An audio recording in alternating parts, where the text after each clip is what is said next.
things that I wanted to share with you. According to Pew Research, the net worth of white families in 2013 was $141,000. For black families, it was $11,000, even less than the $19,000 it was in 2007. According to economist Edward Wolf of the University of New York, excluding vehicles and other durables, the median black family worth is just $1,700, while 40% of black families have zero or negative wealth. White family worth, in terms of financial worth, is 69 times more than that of black families. Given this disparity, how can you argue that racism is not a driving factor in income inequality? Because it has nothing to do with race and everything to do with culture. And when you have a culture that doesn't, and when it, you're crazy. I'm not. No, I'm not.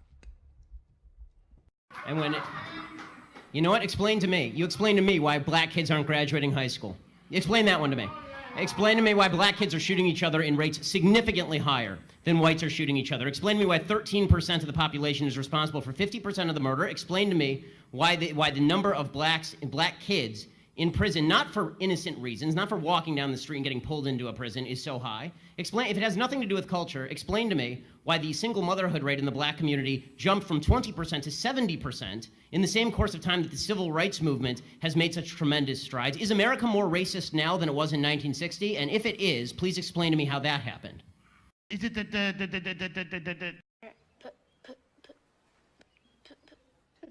today, Junior? Well, you know, $15 an hour, first of all, as we said, it's not enough of a wage, but it is a substantial improvement, and this is what workers have put forward. Fast food workers themselves courageously took their lives into their own hands, walked out of their jobs in a one-day strike in New York City, and demanded $15 an hour.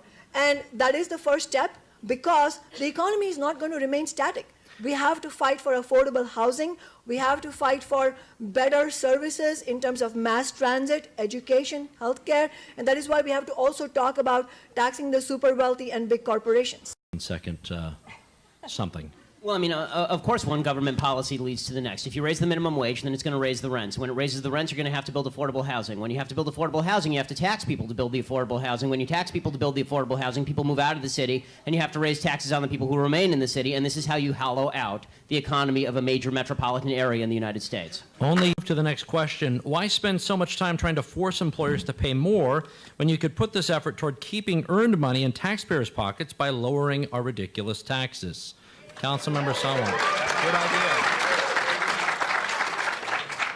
It is true that Washington State has the most regressive tax system, as I said earlier. So what does that actually mean? It means that households that make less than $20,000 a year pay 17% of taxes, and the super wealthy pay only 2.8% in taxes. Boeing, Microsoft, Amazon.com, all these big corporations effectively pay negative tax rates. So if you want to fight for higher taxes on big business and lower taxes on households, I'm right with you. Let's do it together. Ben? Ben? Again, we're getting into other issues, so fine, I'll mention this. There is one entity which reduces all of our take-home pay, and that's the government. So Seattle has a sales tax that's almost 10%. Seattle has one of the highest property taxes in the country, and renters pay the property tax. So one thing that policymakers could do in a very simple, targeted way would be to reduce the financial burden that they impose on all of us, and that would increase take-home pay for everybody. Next question. Why stop at a single flat minimum wage in a particular jurisdiction and not expand to dictating certain minimums according to education, age, zip code of residence, etc.? From John in Seattle. Well, the fact is that workers everywhere in the nation need a higher minimum wage, and workers everywhere are inspired by what's happened so far in Seattle, and all eyes are in Seattle, are on Seattle. Workers everywhere are feeling empowered by how much workers in Seattle are fighting for their rights. So it has nothing to do with Seattle's zip code. We need this to happen everywhere, but what's wrong with starting with Seattle? It's true. You might say that workers of the world, for lack of a better word, are uniting. You know, as far as It's easy to make facetious comments. It's very hard to dispute data. Well, since you provided no data in that actual answer, it's not that difficult. As far as the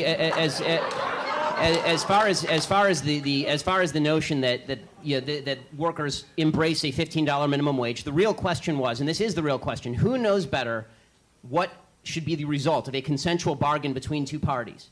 Somebody who's completely unrelated to that bargain, or either of the parties, or the two parties who are involved. When an employer and an employee decide to make a consensual relationship together, I mean, it's incredible that the minimum wage debate actually reverses itself when it comes to gay marriage. But when it comes to, or same-sex relationships in so many cases, the concept being that consent is of the highest value for many members of the left, except when it comes to economic relationships, at which point it goes completely out the window. At that point, then government gets to step in whenever it pleases, because people know better than anybody else how a business should be run. So this really becomes the question, is why not? And really, this is the key question, I think, maybe of the entire night. Why, at what point is economic inequality solved? Why not just pay everybody the same amount, regardless of the job that they do, and we can have the government nationalize all business in order to accomplish this? Why not just do that? That would be economic equality at its finest. Otherwise, you are sanctioning economic inequality of some level or another. I just have one. Yeah, I just want to. Oh, okay. I just want to disagree with Lauren there. I feel a heavy amount of animosity towards you, but thank you for bringing this ignorance to our campus, because I think it's important when you hear people from different sides, and because of the First Amendment, I can say that, right? Well, thank you. But I do have a real question in there. Your I'm glad, because there was no question mark at the end. This was going to be a real downer.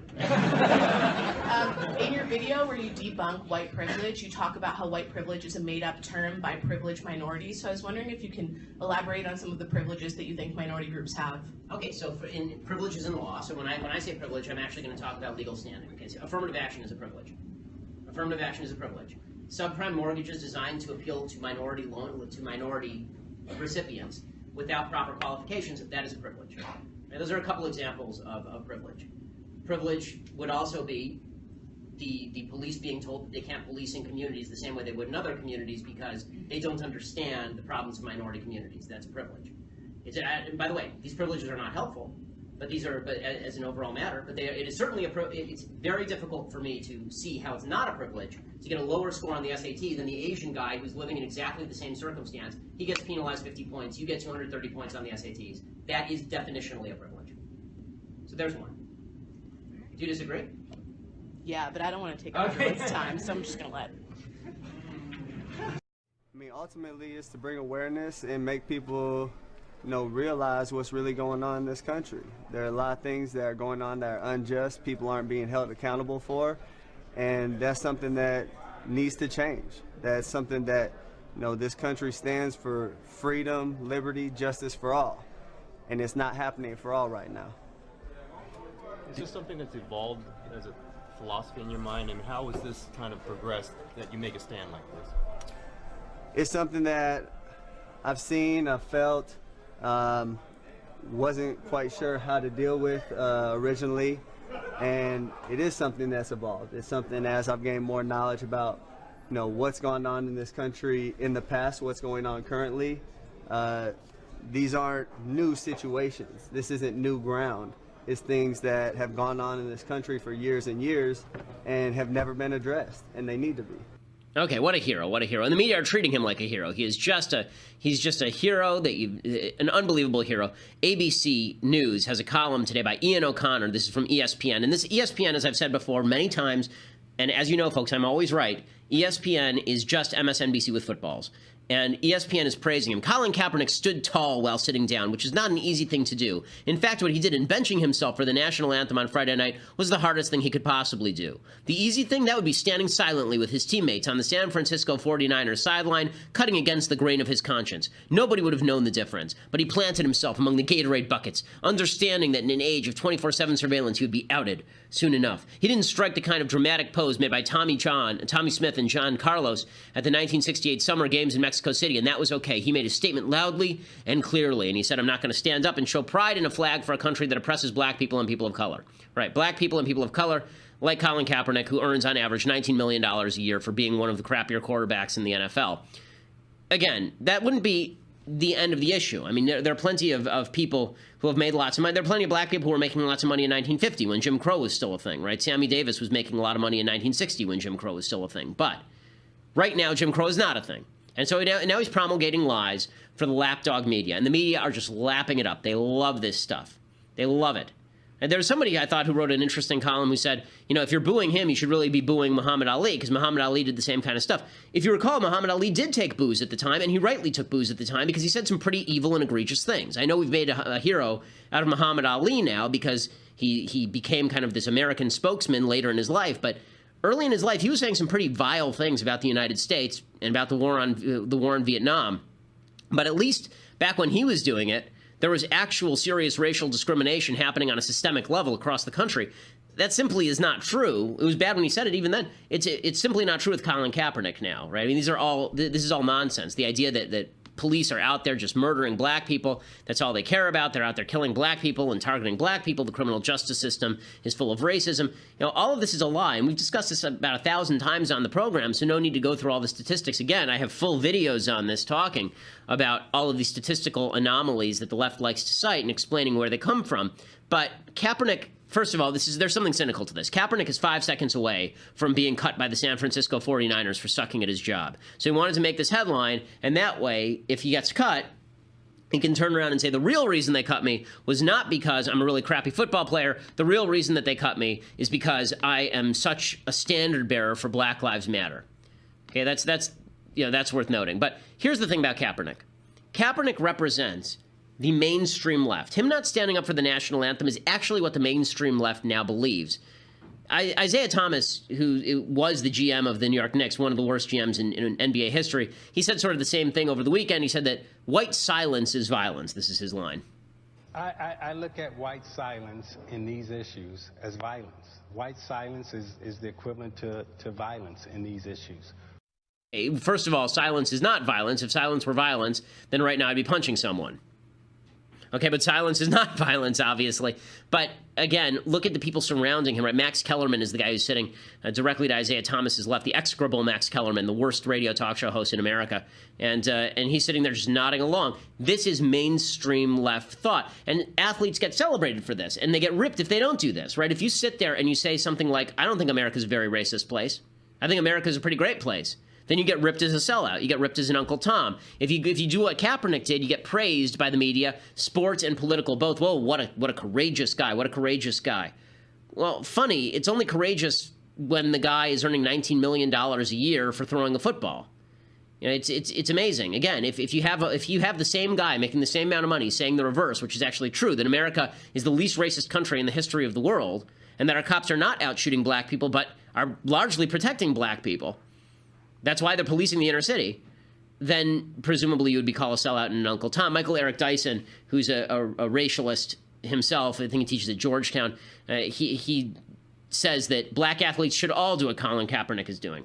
Athletes must have enough courage to speak up. You got enough dough, you got enough social currency. Use your mouth to stand up for the very people who made it possible for you to become who you are.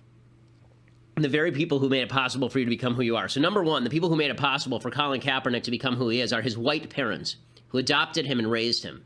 And the people who made it possible for him to become who he is are the people who let him into a college where he could play ball, despite the fact that he probably didn't have stellar academic qualifications. The people who made it possible for him to do what he's doing are a lot of the people who are going to these football games and paying his salary, who are largely white fans. The people who make it possible for him to be who he is are all the cops who are defending those games from terrorist attacks and criminals. Right, the first person that Colin Kaepernick is going to call when somebody tries to break into his house is the cops, just like every other person in the United States.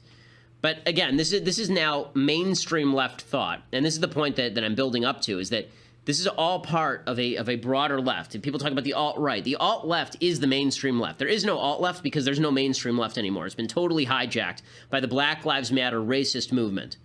And you can see it, right? What Kaepernick says, the point I'm going to be making is that what Kaepernick does here is fully in line with the Democratic National Platform.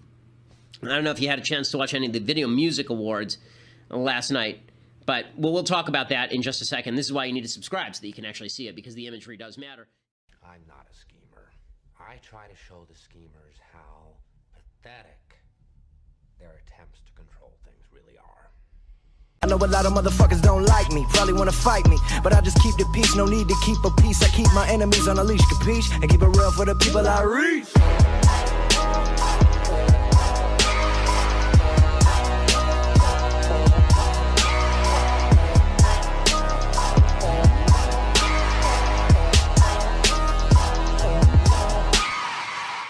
nothing to do with race and everything to do with culture. And when you have a culture that doesn't, and when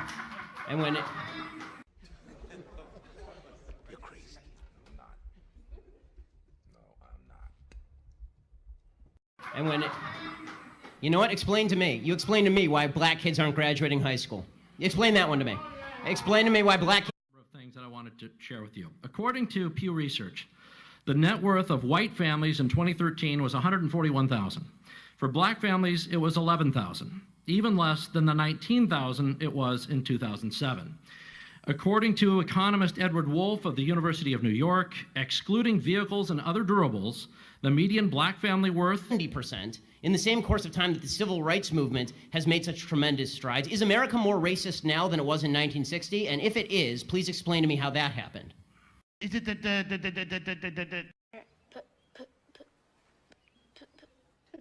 today, Junior?